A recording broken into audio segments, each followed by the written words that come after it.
ناظرین شروع کرتے ہیں آج کا حسب حال. میں ہوں آپ کا میزبان جنید سلیم. شو میں میرا ساتھ دیں گی ناجیہ بیگ اور ہم سب کو بہت عزیزی. السلام علیکم ناظرین. السلام علیکم. ہاں جی, اب ذرا آن کیمرہ بات کرو نا, ناظرین کے ساتھ بھی یہ بات شیئر کرو کہ کیوں اصرار نہیں کرنا چاہیے کہ بچوں کو اچھی اردو بولنی چاہیے. اس لیے کہ ان سے نہیں بولی جاتی. یہ کیا بات ہے, انگریزی بھی تو نہیں بولی جاتی نا. ہم اس بات کا اہتمام کرتے ہیں نا کہ وہ اچھی انگریزی بولیں, تو اردو کے معاملے میں ہماری روش کیوں بدل جاتی ہے؟ یار ظالم باپ نہ بن جایا کرو, پرجائی کا غصہ بچوں پہ نہ نکالا کرو. دیکھو پنجابی اور اردو جو ہے اس کے حروف تہجی ایک جیسے ہیں, اس لیے اردو جب بولتے ہیں بچے تو ان کو اوکھا پڑتا ہے, وہ پنجابی نکل جاتی ہے ان کے منہ سے میری طرح. تو انگریزی تو ہے یہ ایک ڈیفرنٹ چیز, وہ فلوئنٹلی میرے جیسے بچے بولتے ہیں. نہیں, ذرا کھل کے بات کرو. اصل بات تو یہ ہے کہ یہ اسٹیٹس کا معاملہ ہے. جب انگریزی کی بات آتی ہے تو ہمارا اصرار ہوتا ہے کہ اچھی سے اچھی انگریزی بولے بچہ, لیکن جب اردو کا معاملہ آتا ہے ہم یہ کہتے ہیں گھر کی زبان ہے, جیسی بھی بول لے بس ٹھیک ہے. اور یار اب بچوں سے نہیں کاف اور قاف نکلتا تو میں کیا کروں. کہنا چاہیے نا, بچوں پہ اصرار کرنا چاہیے بچوں سے. عین غین ہاں سواد زواد, یہ کیا بات ہے. وہ بچے نہیں, اب وہ کہتے ہیں جی بڑا مشکل منہ کرنا پڑتا ہے. اچھا انگریزی کی دفعہ منہ ٹیڑھا ہو جاتا ہے. Yes, no, it's very, English is little bit easy. Yes, and Urdu is very difficult. یار اگر یہ منہ ٹیڑھا ہو سکتا ہے تو نارمل سائز کا منہ تو آسانی سے ٹیڑھا کیا جا سکتا ہے. لو جی, یار بات ہو رہی ہے لینگویج کی, تم میرے منہ کے پیچھے پڑ گئے یار, حد ہو گئی ہے تمہارے والی. بہرحال یہ تو ہمیں ماننا چاہیے اور ماننا پڑے گا کہ اردو واقعی مشکل زبان ہے, جس کے حروف تہجی 37 ہیں, وہ کوئی چھوٹی زبان ہے. میری بات سنو, یقیناً اردو میں حروف تہجی کی تعداد کچھ زیادہ ہے. کچھ میں اس لیے کہہ رہا ہوں کہ یہ تاثر بھی بالکل غلط ہے. یہ کہا جاتا ہے کہ اردو میں حروف تہجی کی تعداد دنیا کی تمام تر زبانوں سے زیادہ ہے. یہ بالکل غلط ہے.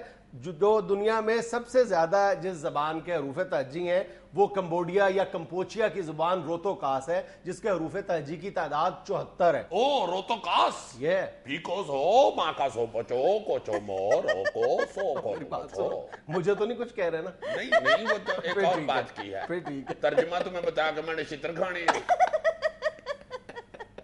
اس کا مطلب ہے دل میں تمہارے بھی اچھی بات نہیں تھی. نہیں دعائیں دی ہیں تمہیں, فکر نہ کرو. میں بھی کسی اور زبان میں دعائیں دے دوں تمہیں. نہ یار تمہاری مہربانی ہے یار, متقا نہ لگایا کرو. دیکھو جہاں تک حروف تہجی کی تعداد کا معاملہ ہے تو پھر چائنیز زبان میں 5000 سے زیادہ اشکال موجود ہیں, یعنی مختلف شیپس ہیں جو حروف تہجی کا کام دیتی ہیں. اچھا جی, جی 5000. ہاں. او میرے مال کا, چائنیز بچے تو بیچارے کچی میں 10 سال لگا دیتے ہو. 5000 حروف تہجی بڑی مشکل یاد ہوتے ہوں گے. ہم 37 یاد کرتے کرتے سال لگاتے ہیں. صاحب لگاؤ نا یار. پوائنٹ یہ ہے کہ انگریزی میں اگر تعداد حروف تہجی کی الفابیٹس کی 26 ہے تو وہاں پرابلمز بھی تو زیادہ ہیں نا. مطلب کئی لفظ, 2 لفظ مل کے ایک آواز نکالتے ہیں. اردو میں ایسی جو محتاجی ہے وہ بہت کم ہے, لیکن انگریزی کی نسبت نہ ہونے کے برابر ہے. اب انگریزی میں ایس ایچ مل کے ش کی آواز نکالتے ہیں, اور مختلف جو آوازیں ہیں وہ مختلف شکلوں میں مختلف طرح سے سامنے آتی ہیں. اردو میں یہ معاملہ بالکل نہیں ہے. اگر آپ 2 لفظوں کو ملانے کی بجائے آپ 2 لفظوں کی محتاجی اختیار کرتے ہیں, اس کی بجائے آپ ایک اور حروف تہجی آپ کو انوویٹ کرنا پڑے گا, کوائن کرنا پڑے گا. ہاں جیسے فلاسفی پی ایچ سے لکھتے ہیں, بندہ ایف سے لکھ لے فلاسفی. اچھا ایف سے شروع ہونے والے تو میں ایک اور لفظ کی بڑی دلچسپ مثال دیتا ہوں. جارج برنارڈ شاء, یہ انگریزی زبان میں اصلاحات کا بہت زیادہ قائل تھا. اور برنارڈ شاہ, اچھا چلو یار برنارڈ شاہ ہی ٹھیک ہے.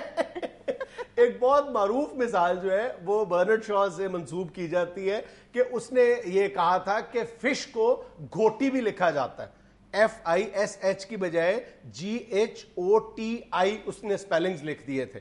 اور اس نے بندے کی ماتھ ماری. بتاؤ ذرا ذہن پہ زور دے کے بتاؤ اس نے گھوٹی کیوں کہا تھا؟ نہیں تو فش کو گھوٹی کہہ ہی نہیں سکتے. یہ تو بیوقوفی متقا لگانے والی بات ہے, انگریزوں کی بد دعا لینے والی بات ہے. جارج برنارڈ شاء نے تو یہ لفظ استعمال نہیں کیا. کہا یہی جاتا ہے کہ جارج برنارڈ شاء نے یہ لفظ استعمال کیا تھا, یہ اسپیلنگز استعمال کیے تھے, لیکن آپ اس کی جتنی مرضی تحریریں اٹھا کے دیکھ لیں لیں کہیں پہ بھی یہ لفظ موجود نہیں ہے, لیکن بہرحال اسی سے منسوب کی جاتی ہے, حالانکہ یہ کسی اور نے غالباً 1844 میں یہ ٹرم استعمال کی تھی. اور غلط بات ہے نا, اگلی کی فش خراب کر دی ہے. تو یہ بتاؤ کہ اس نے کیسے ملائے ہوں گے, سپیلنگ کیسے بنائے ہوں گے؟ یار غلط بات ہے, میں کہہ تو رہا ہوں یہ ہے ہی غلط. فش فش ہوتی ہے, فش کو گوٹی کیسے آپ کہہ سکتے ہیں؟ میری بات سنو, جن صاحب نے یہ سپیلنگ ایجاد کیے تھے, استدلال ان کا یہ تھا کہ جس طرح فش میں ایف لگتا ہے اسی طرح ایف کی جگہ جی ایچ لگایا جا سکتا ہے. رف میں اور ٹف میں جی ایچ جو ہے وہ ایف کی آواز دیتا ہے نا, تو یہاں پہ جی ایچ لگا کر ایف کا کام چلا لو. نہیں بات تو اس کی ٹھیک ہے, مگر آئی کی جگہ او کیوں لگا دیا جی اس نے؟ اس کا کہنا یہ تھا کہ جس طرح ویمن میں او جو ہے وہ آئی کی ساؤنڈ دیتا ہے, تو اسی طرح یہاں پر بھی او جو ہے وہ آئی کی ساؤنڈ دے دے گا. ویمن ہوتا ہے, وومن نہیں ہوتا, نہیں ویمن ہوتا ہے. اچھا نہیں, پھر اگر ویمن ہوتا ہے تو پھر تو بات ٹھیک ہے اس کی. اسی طرح اس کا یہ کہنا تھا کہ جس طرح نیشن میں ٹی آئی جو ہے وہ ش کی آواز دیتا ہے, تو اسی طرح گھوٹی میں بھی ش کی آواز کے لیے ٹی آئی استعمال کیا جا سکتا ہے. بہت اچھے, سادہ سی بات ہے. بہت اچھے, کیا کاریگری سے اس نے فش کی گوٹی بنائی ہے.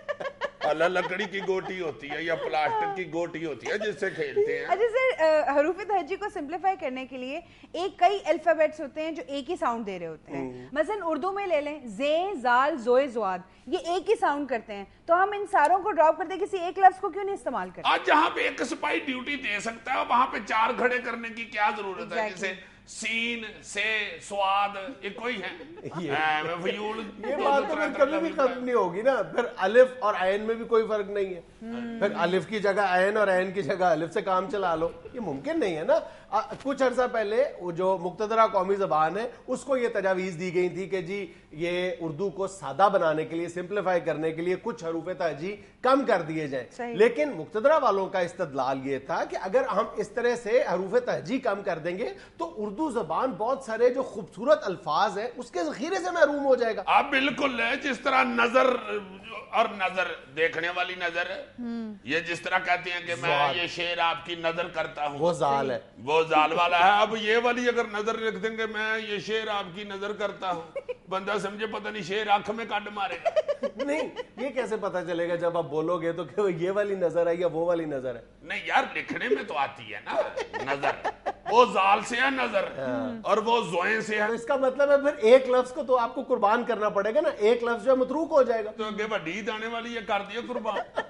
میری بات سنو, اور زیادہ حروف تہجی کا ایک الٹیمیٹ فائدہ یہ ہوتا ہے کہ آپ دوسری زبانوں کے جو الفاظ ہیں وہ زیادہ سے زیادہ آپ ڈائجسٹ کر سکتے ہیں, اپنے یہاں سمو سکتے ہیں. جیسے ایک جو عرب ہے وہ ڈاکٹر نہیں کہہ پائے گا کبھی بھی, کیونکہ ڈال نہیں ہے عربی میں, وہ دکتور کہے گا. دکتور کہ جتنے عرب ہیں وہ دکتور کہتے ہیں. دکتور میں نے کل دکتور کو دکھایا ہے, اس نے کہا تمہارا بلڈ پریشر خراب ہے. اسی طرح وہ پہ بھی نہیں کہہ سکتا. پاکستان کو پاکستان کہتے ہیں, بلڈ پریشر. Blood pressure. مگر یار انگریزی میں تو واقعی سیاپے ہیں, جس طرح آنیسٹی ہے وہ ایچ سے شروع ہوتی ہے, اس کو ہانیسٹی کہنا چاہیے. جیسے سکول ہے SCHOOL سکول, بھائی CH ادھر آپ چانس کے اوپر چے والی آواز نکلوا رہے ہیں, اس سے چانس بھی CH سے شروع ہوتا ہے, اور کاف کا سکول کا کاف بھی جو ہے وہ بھی CH سے. واہ جی واہ, یار یہ انگریز کیوں اتنے نالائق ہیں؟ ایک سوال کا جواب تم بھی دے دو. CH left, CH right and you are in the middle, کیا ہوا؟ CH right, right, CH left, you are in the middle. چوچا. چرچ. یہ کس طرح جی؟ ناظرین ہم یہاں لیتے ہیں ایک چھوٹا سا وقفہ, حاضر ہوتے ہیں چند لمحے بعد. کرو اسپیلنگ بناؤ. CHURCH. Good. You are in the middle. I am no. You are.